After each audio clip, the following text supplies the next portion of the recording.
Hey folks, how's it going? This is Iron Seagull here, back with another game update overview for The Sims 4, this time for March 2023, also known as the Infants Update.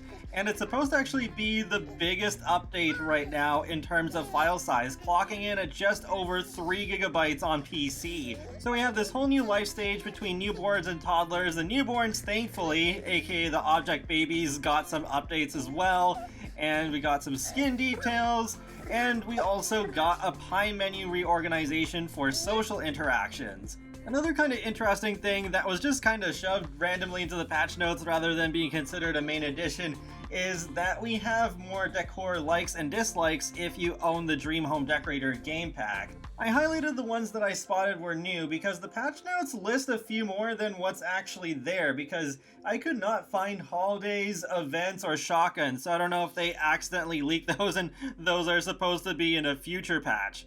But now let's talk more about the infants. So for years, many of us have been requesting for the babies to be freed from their bassinets, and this brand new life stage is basically their way of doing that. We still have the object babies, which are now called newborns. They're still confined to the bassinets. We'll talk more about the improvements that they got later on.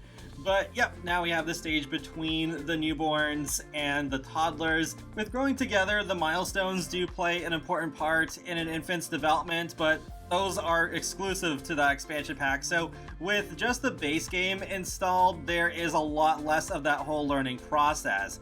But there is still some interesting gameplay going on with that. Right now we are just speeding through all the Creative Sim items that are available for infants. There are new skin details as well that I will go through later when I just kind of go through that section of the update. But yeah, we got quite a few clothes available for the infants. I've definitely noticed a lot of similarities to the things that the toddlers have, but I don't think that's entirely a bad thing. But definitely looking forward to seeing just all the items that we'll get for them and growing together, and hopefully some future packs. I really hope that the infants don't end up becoming yet another neglected age group in the game in favor of young adults. I do like what they did to make the selection process for clothing a bit easier for infants, like what you just saw there with the bottoms category. The infant turns around so you can see the pants easier, and also when you're turning the infant around, the baby seat becomes a little transparent. I like the selection of full body outfits here. I think my favorite is the one that makes your infant look like a little bear.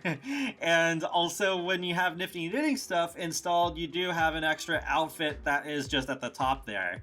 Of course, we also have a few pairs of shoes available for our infants to wear. I love the last one. That is basically the bare feet to go with the onesie that I mentioned earlier. And we also have a couple of pairs of leggings and a pair of socks. I also like how some of the swatches even have animal faces that you can see if they're not wearing any shoes. Infants have 6 exclusive traits to choose from, and you can only choose one of them at a time. So you have calm, cautious, intense, sensitive, sunny, and wiggly. I love the animations for some of these, especially intense and sensitive. They just full on cry, like wow. And yeah, there we go. There's the sunny one. So some nice choices there. I wonder if we're just going to have these 6 traits for the rest of the Sims 4's life cycle, or if they'll add even more infant traits later.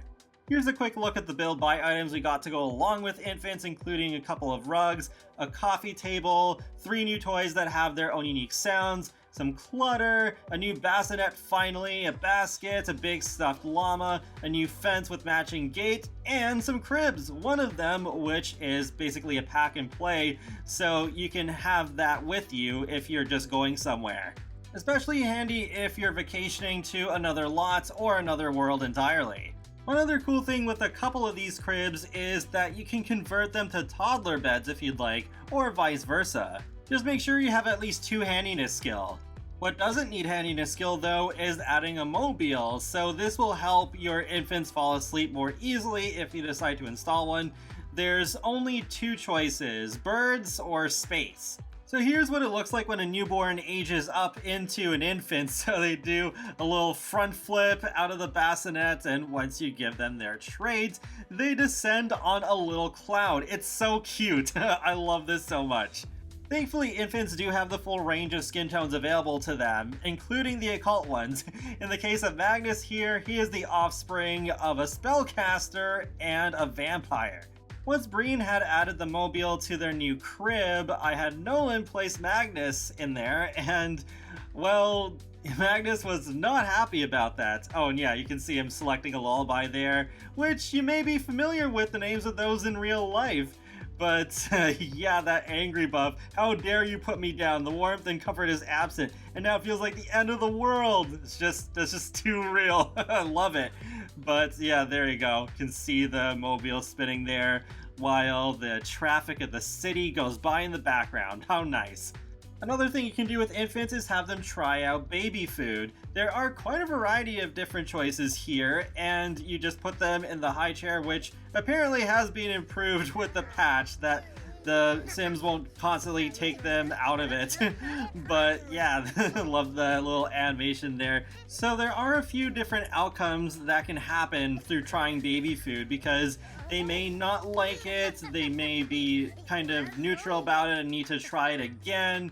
They may like it or even love it. If your infant has the cautious trait, then that can also affect things, since they are slower to warm up to new experiences. Magnus has the wiggly trait, and I did have him try pumpkin puree. The first time around he was not sure if he liked it, but the second time around he did decide that he likes it. However, his face did get dirty after that second taste test, so I couldn't figure out if there was a way to just simply wash his face. I don't believe there was, so I decided that it was bath time.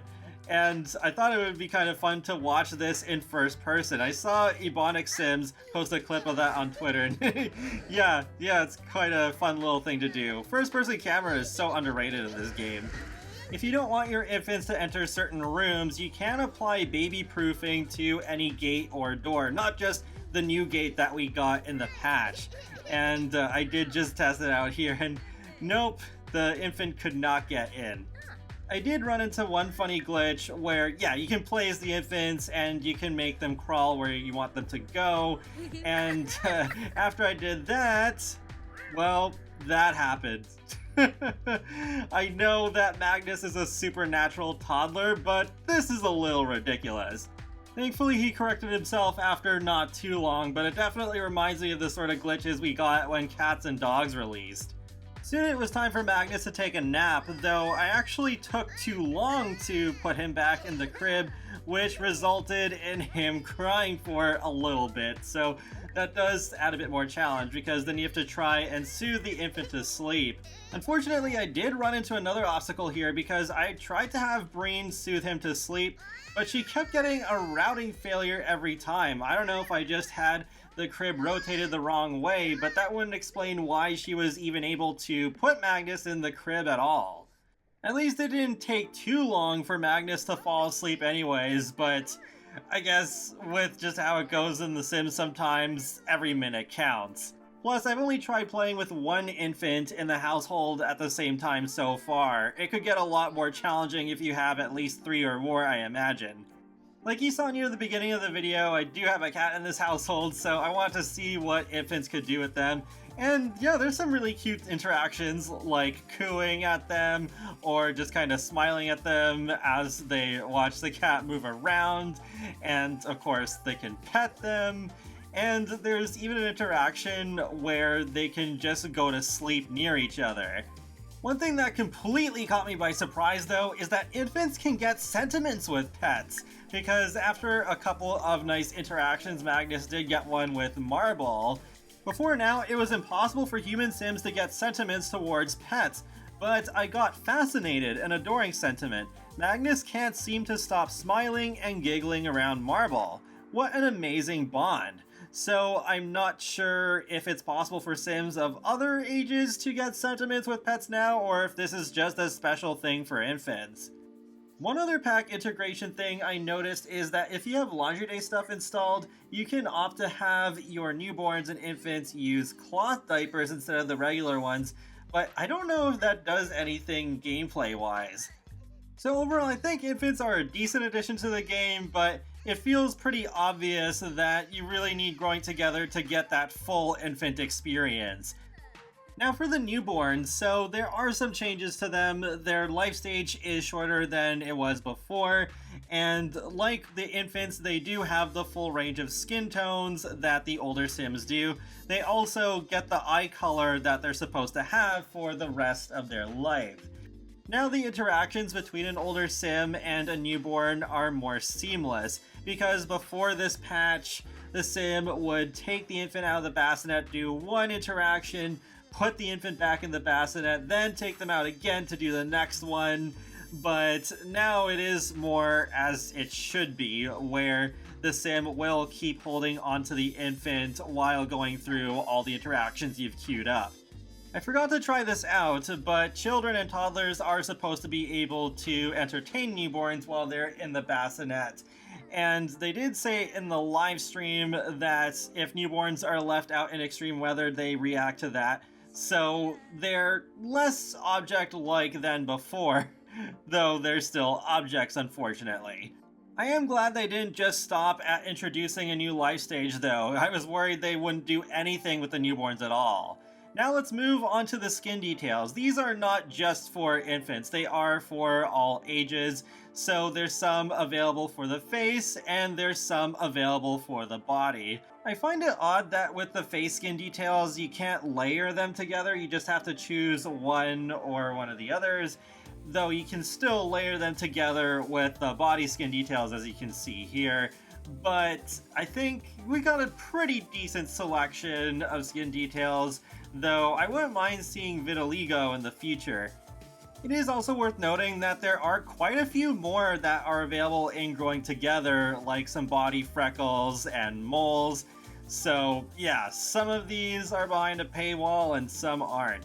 One other feature in Create a Sim I didn't get to show earlier was that for adult Sims, you can now choose whether they're able to produce milk or not. So that goes along with pregnancy and babies. Still on a baby-related note, there is now an option to have a science baby. You can initiate it through a social interaction with another Sim or do it through the phone. So you don't have to be romantically involved with the other Sim to do this, you just have to be at least friends. So it is a good way of initiating a sort of like surrogacy story, for example. So then your Sim just runs off and disappears off the lot for a while after you do confirm that yes, you do want to have a science baby with the other Sim or just on your own. Then it's a pretty short period, but then the science baby is almost instant actually, so you don't have to worry about waiting too long for this. Turns out there is still a possible element of surprise, because while the first couple of times I did have just one science baby, the third time I ended up having twins, so that is something to keep in mind. I'm not sure why the science babies always need to be instant though. Shouldn't there also be an option to have it be a bit longer than that?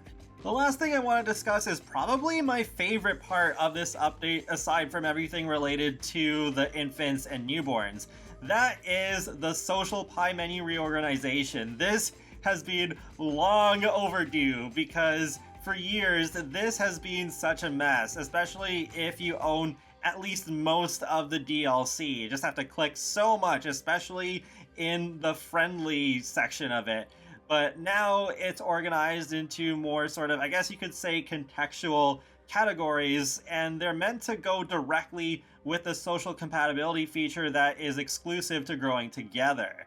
So that is pretty much it. I think this update is a really good one. It's just that you'll definitely need Growing Together if you want to take full advantage of it. But I still look forward to just using all of this stuff in my normal gameplay once I get my Growing Together / high school years Let's Play going. Feel free to let me know your thoughts on this update in the comment section below, and be sure to subscribe if you'd like to keep up with my latest gaming content. I will talk to you all later, and have a great day. Thanks for watching!